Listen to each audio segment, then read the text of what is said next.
señores, está con nosotros, ya lo saben, el doctor, abogado, también profesor, presidente del Consejo Directivo Central de la Administración Nacional de Educación Pública, Robert Silva. ¿Qué tal? Un gusto estar acá. ¿Cómo está? ¿Bien? Bien, bien. Gracias por la invitación. Bueno, acá se está más calmo de lo que usted ha estado en las últimas semanas, ¿eh? Porque ha habido muchas cosas. Hubo ocupaciones, paros, rechazo a la reforma educativa. ¿Cómo está el clima? ¿Cómo se puede construir en un clima de esa naturaleza? Siempre apostando al diálogo, a la construcción colectiva y cooperativa en un marco de un plan que tiene objetivos, que tiene plazos y que somos conscientes que en procura de los mayores acuerdos estamos trabajando, pero sabiendo que hay que tomar decisiones. Robert, usted es un hombre realmente capaz de transmitir con la palabra muchas cosas. Gracias. Lo hemos escuchado muchísimas veces, no solo a usted, a los demás, con diálogo, con paciencia, vamos a realizar, a llegar a los planes que realmente benefician al país, etcétera, etcétera. Y en el campo de la educación eso no funcionó hasta el momento. No estoy diciendo que haya, que tenga que existir, digamos, una represión dura. No estoy hablando de represión en ningún sentido, ni de una actitud beligerante por parte de los educadores. Pero hay que tomar decisiones. Yo creo que a la educación de este país lo que le ha faltado en los últimos tiempos es tomar decisiones. Ahora sí. Es decir, muchas veces nos escudamos en no querer tener conflictos o tratar de evitarlos, y yo creo que ha llegado el momento de tomar decisiones.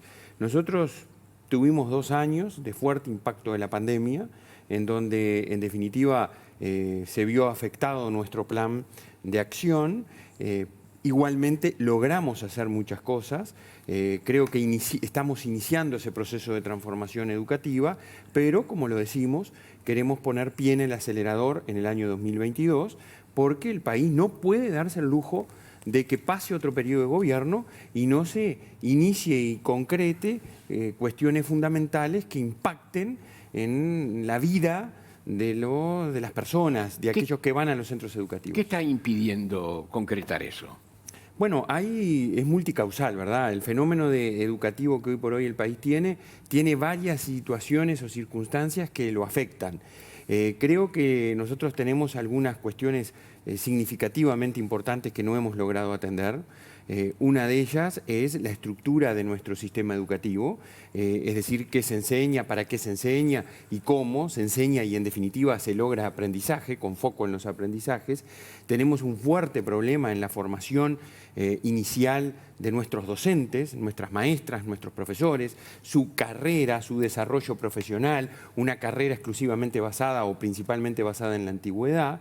Tenemos un problema de un sistema burocratizado, centralizado absolutamente, que muchas veces aleja las posibilidades de acción de los centros educativos donde se gesta y se genera el hecho educativo y las posibilidades de cambio. Entonces creo que nosotros tenemos que incidir en eso. Tenemos que tomar un conjunto de decisiones, reitero, algunas ya las hemos tomado. El otro día ustedes habrán visto que hicimos un evento en la Torre de las Telecomunicaciones, con algunos objetivos claros. Miren, porque cuando nosotros tenemos... Le agrego usted hasta ahora habló del diagnóstico. Sí. No, y cuando decimos cosas. Estamos empezando a hablar. Que supuestamente diseñan la reforma y en el 2023 se ejecuta. Ese es el plan. Nosotros de todas maneras hemos tenido, y por eso el evento de la Torre, ¿no? Nosotros fuimos al Parlamento ahora en el marco de la rendición de cuentas y rendimos cuenta de lo que venimos haciendo, que ese es otro problema que la educación tiene. La educación tiene más de 80.000 millones de pesos por año que cada uno de nosotros, los televidentes, paga, porque nos solventamos con recursos públicos. Tenemos que rendir cuenta de lo que hacemos. Hay que ser celosos guardianes de la plata ajena, de la plata de la gente. Y en ese sentido, nosotros el otro día en la Torre de las Telecomunicaciones hicimos un evento que tuvimos la suerte que nos acompañó el presidente de la República, y ahí presentamos algunas de las cuestiones que se están haciendo. Y no lo hicimos nosotros. Vinieron estudiantes y docentes, por ejemplo, de Bella Unión.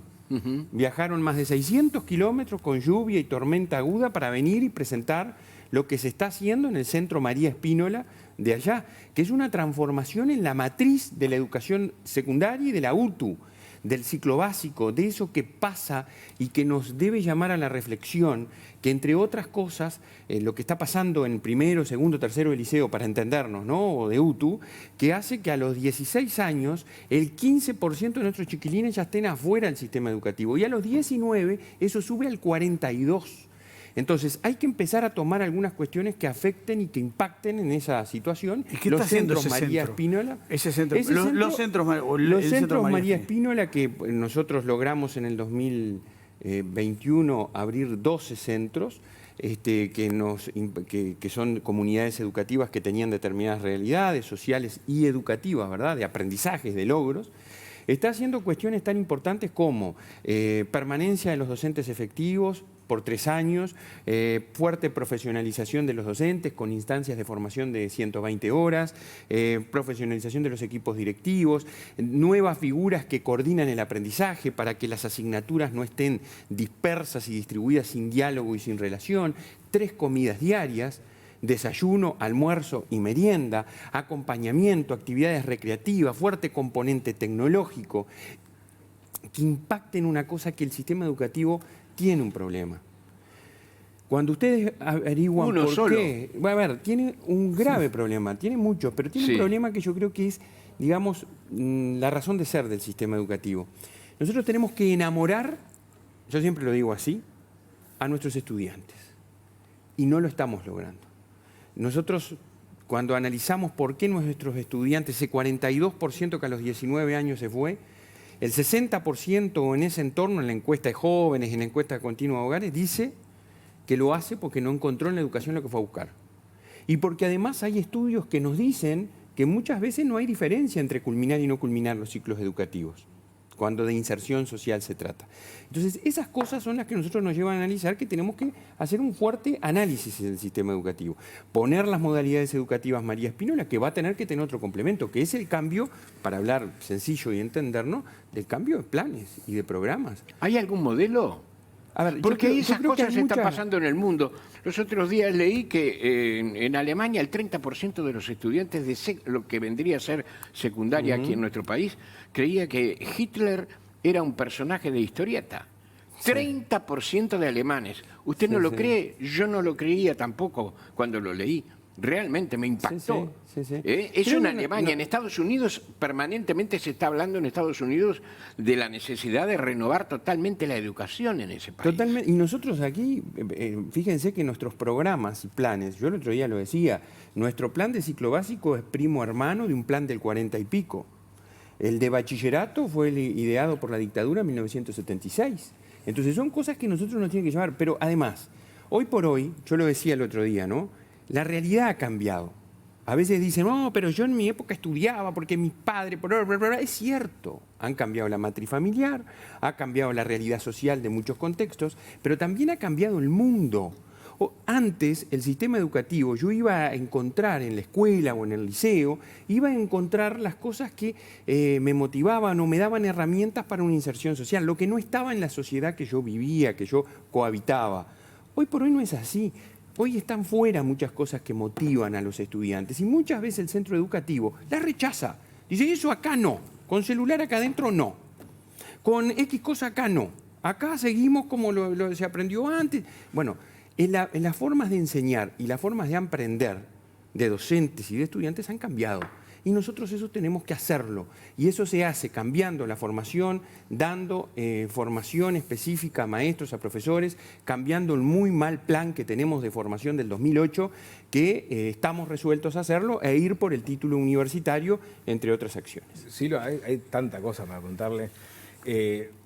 Pero un dato que conocí hace poco que a mí me sorprendió mucho, ¿no? Pues se habla mucho del trauma que genera el pasaje de sexto de escuela a primero de liceo, de pasar de una maestra a tener 12, 13 profesores, y eso de alguna forma también va a ser parte de la reforma, ¿no? Una trayectoria mucho más fluida, ¿no? Ir sexto, séptimo, eventualmente. Pero me enteré del dato de que en el pasaje de inicial a primero de escuela, en primera escuela el 13% repetía, y después baja a 3%. O sea que el trauma del pasaje de inicial a primero de escuela es enorme. Entonces, dos preguntas. Primero que nada, si se va a modificar algo en la reforma que tienen planeada en ese tramo, que no se habla tanto. Y después si se va a rever el tema de la repetición.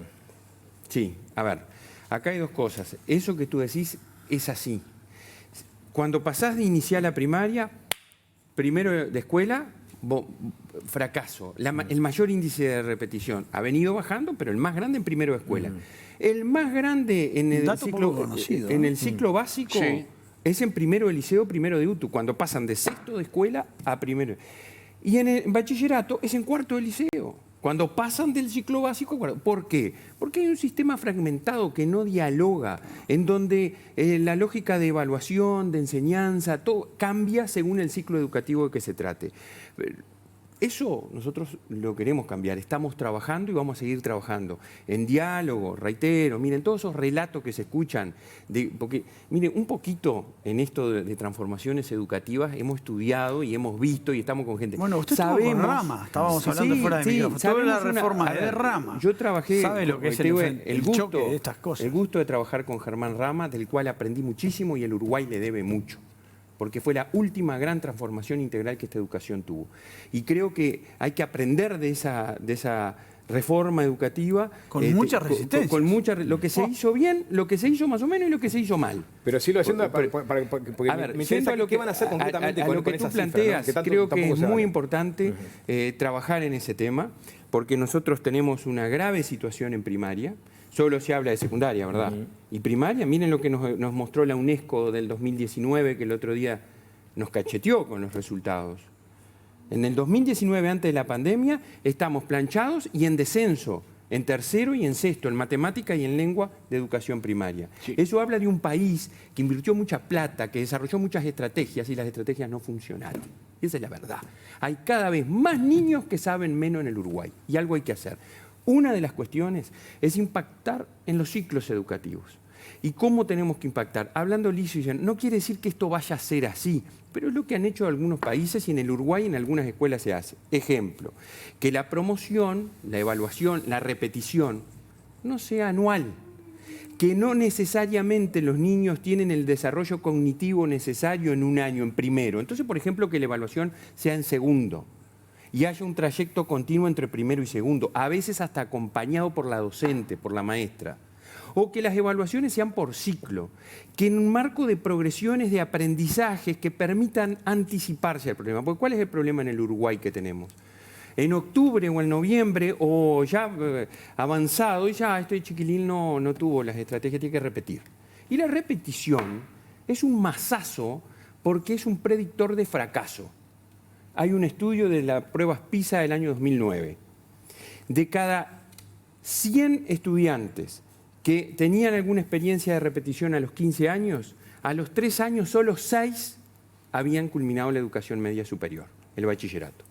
Quiere decir que esa es una situación a atender. La repetición por sí sola, para responderte a ti, no es un mecanismo de evaluación que nos asegure el aprendizaje de los estudiantes y que nos proteja la trayectoria, que continúe circulando y no que abandone y se vaya. Lo desestimula, lo estigmatiza. Esto no quiere decir, y yo lo que le pido a la gente, a la sociedad, es no se ponga en la situación de que ha sido el error en este país.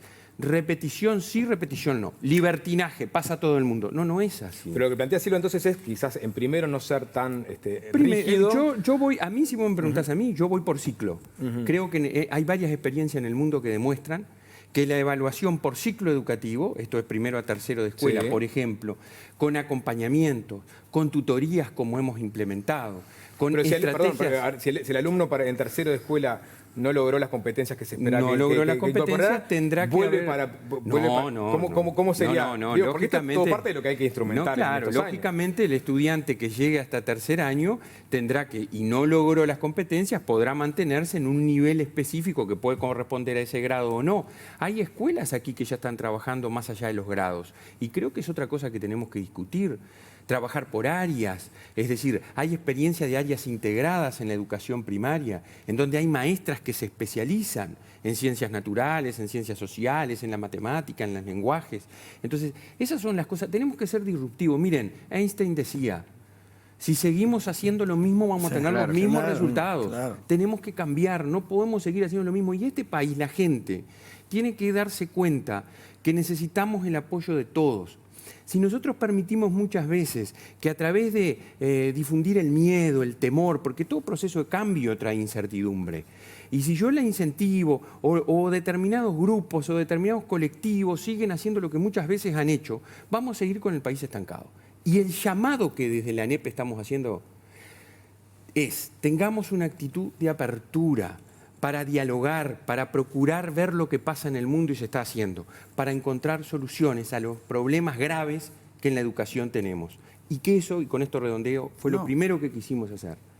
Concientizarnos. Aquí mucha gente tuvo durante mucho tiempo, y no acuso a nadie, digo mi percepción, licuar los problemas. Decir, no estamos tan mal, porque miren en América estamos primero, segundo, bueno, sí, el índice PISA, sí. Si sacamos a los que repiten, a los que tienen nuestra edad, no nos va tan mal. No, señores, eso es consuelo de tontos. Miren, Brasil y Perú, que tienen realidades geográficas, culturales, habitacionales tan distintas a las nuestras, venían allá abajo en estas pruebas de la UNESCO. Y tan distintas dentro también. No, y por eso, en su propio territorio, ¿no? Tan diversas. Entonces, venían allá abajo en estas pruebas. 2006 avanzaron respecto a cuando tuvieron 2013. Y ahora 2019, miren que vienen muy bien, que vienen avanzando, o nos pasaron.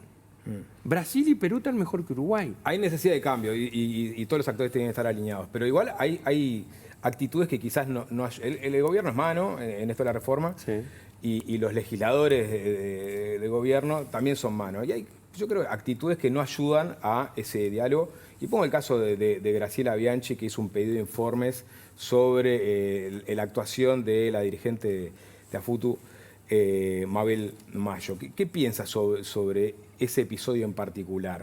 ¿Ayuda al diálogo? ¿No tiene nada que ver?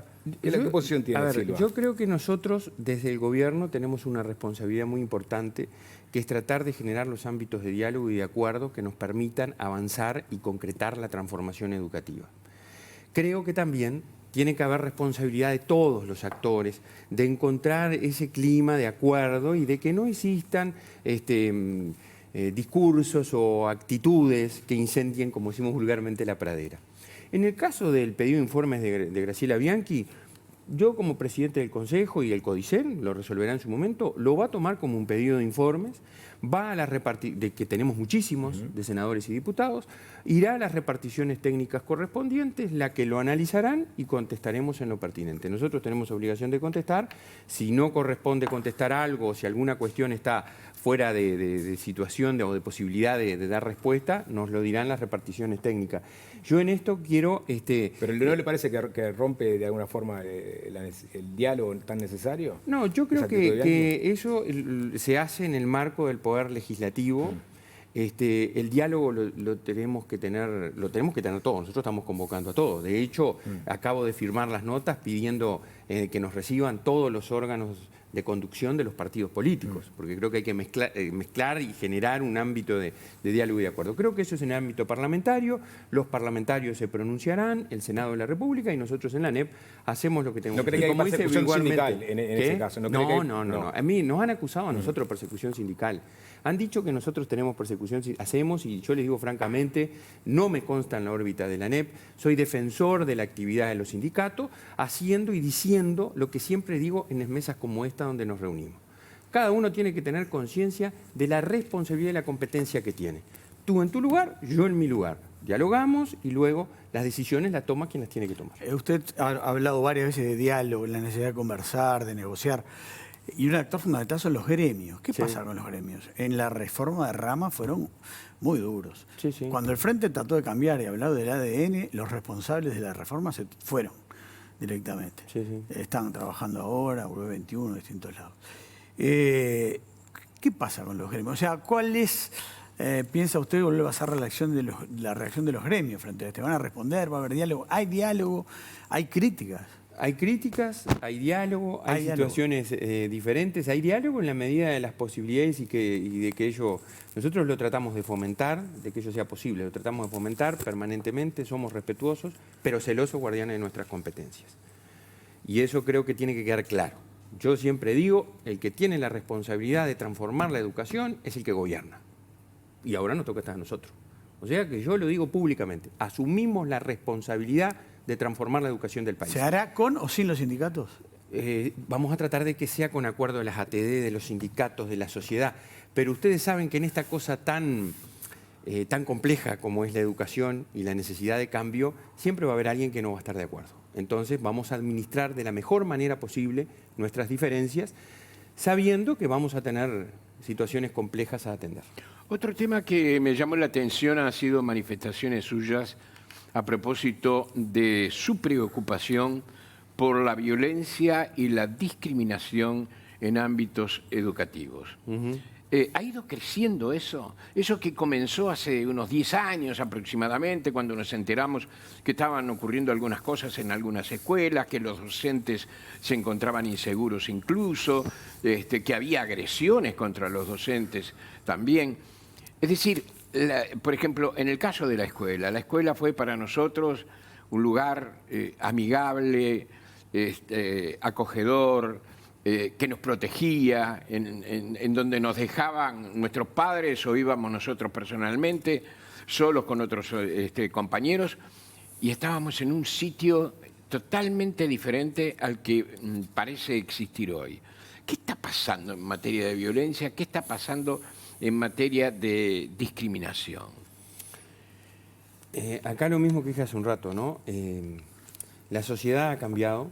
Sí. Nosotros tenemos diversas situaciones de violencia, tenemos cinturones de pobreza que han crecido lamentablemente, tenemos situaciones que a veces uno va a los centros educativos y realmente conmueven el alma.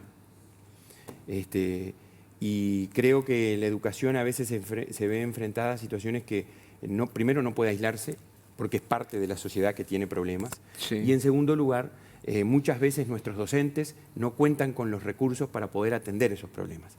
No solo recursos que van más allá de los docentes, ¿verdad? Eventualmente equipos multidisciplinarios, atención con cierta inmediatez desde los equipos de salud nuestros, pero particularmente los que están fuera de la ANEP, situaciones de vulneración de derechos y recurrir para atender esas situaciones a la seguridad pública, cuando no la judicialización.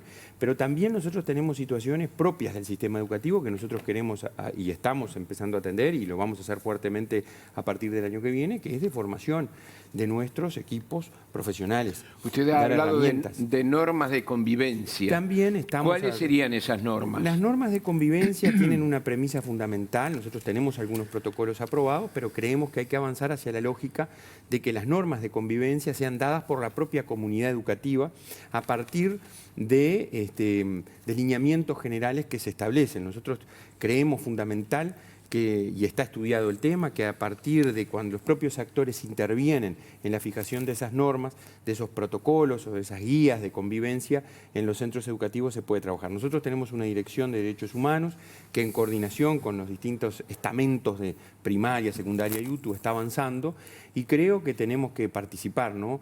Porque la educación siempre ha sido generadora de oportunidades, y para que las oportunidades se concreten en realidad tiene que haber salvaguarda de los derechos de nuestros estudiantes. Otro tema es las escuelas y el verano.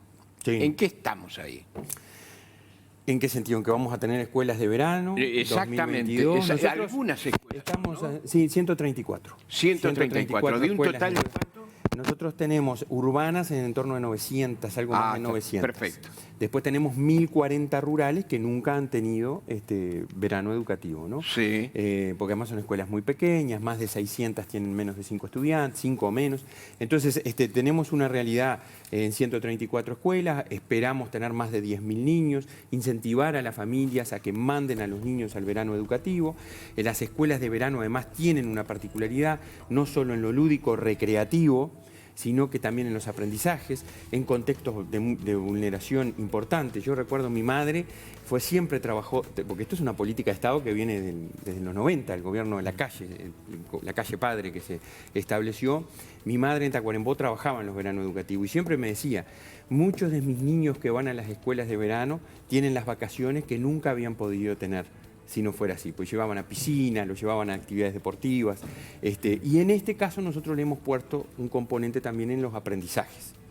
en matemática, en lengua, se está trabajando en eso. Y también otra cosa importante que por segundo año consecutivo la ANEP va a hacer, con un esfuerzo de los contribuyentes que pagan el impuesto de primaria, vamos a abrir inscripciones para los 180.000 beneficiarios de los almuerzos escolares en educación primaria y algunos de educación media, para que manifiesten la necesidad de recibir el servicio mientras las escuelas están cerradas, y vamos a hacer como el año pasado, a distribuir partidas en enero, febrero y los días de marzo. Silva, la pandemia les atrasó los papeles con respecto a lo que tenían planificado vinculado a la reforma educativa. O sea, este gobierno llega con algunas ideas bastante claras sobre hacia dónde ir. De una pandemia que obligó a ir hacia la virtualidad, otro tipo de interacciones, donde seguramente también generaron nuevos insumos sobre cómo motivar a los alumnos, conocerlos de otra forma. ¿Eso hace que tengan que repensar algunas de las cosas de la reforma que tienen planteado en la experiencia de la pandemia? Estamos recalculando, eso es cierto. Están recalculando. Algunas cosas sí. ¿Qué cosas? Por ejemplo, nosotros tuvimos aprendizajes, ¿verdad? Lo que nos hubiese costado a nosotros hacer que en la plataforma Ceibal, por ejemplo, la plataforma CREA, tuviera más de 700.000 usuarios, pasando de 15.000 a 700.000, hubiese sido años. Lo logramos en 2 años. Entonces, ahí hay mucho aprendizaje en formación, en desarrollo de estrategias de vincular la tecnología con la educación. Entonces, ahí nos ha llevado a reprogramar. Abrimos, en acuerdo con el Plan Ceibal, un curso de formación en tecnología y educación para equipos directivos y docentes con cupo para 2000, que lo teníamos previsto para más adelante, lo pusimos ahora al finalizar el 21. Nos dimos cuenta que podíamos hacer cosas más allá de la reforma para el 23 que ya impactaron en aprendizajes y ya impactaron en promociones y ya impactaron en culminación de la secundaria.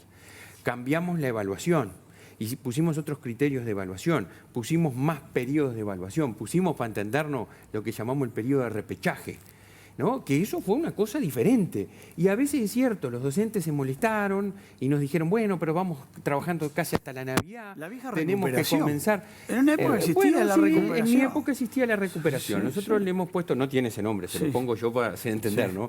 El repechaje, dijimos, bueno, en vez de 8, 6, y el docente tiene la herramienta de decir, bueno, a ver, ese 6 tiene que tener determinados aprendizajes. Entonces juntamos a las inspecciones de secundaria y de UTU y dijimos, bueno, a ver, de todo este masacote que hay, porque en nuestros programas si hay algo que son contenidistas y tienen de la A a la Z, y todos los que somos docentes muchas veces sabemos que miramos ese programa y que abordar todos los contenidos que tiene es prácticamente imposible.